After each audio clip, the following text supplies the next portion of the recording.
সবাই কেমন আছেন? নিশ্চয়ই ভালো আছেন, আমিও ভালো আছো।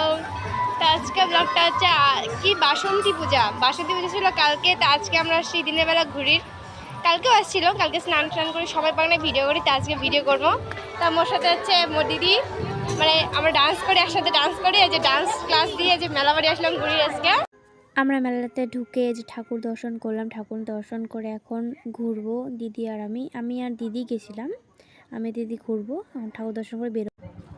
সেদিনকার দিনটা যে এতটা গরম ছিল মানে বলার বাইরে, মানে বারবার জল খাচ্ছিলাম, মানে দিদি বলতেছে আমি আর থাকতে পারতেছি না, চল বাড়ি যাই। তাই সেদিনকে উদ্দেশ্য ছিল আমার একটাই, ভিডিও করার জন্য। আমরা ভিডিও করার জন্য মেলাতে গেছিলাম। মানে কি বলো, মানে ভিডিও করতে পারছি না, ক্যামেরার মধ্যে রোদ আসতেছিল, মানে তাও ভিডিও করছিলাম তোমাদের জন্য একমাত্র। এই যে একটা ব্লগার, দুই ব্লগার একসাথে, মানে দুই ব্লগার একসাথে হলে যা হয়। ওইদিকেও হ্যালো গাইস, এদিকেও হ্যালো গাইস।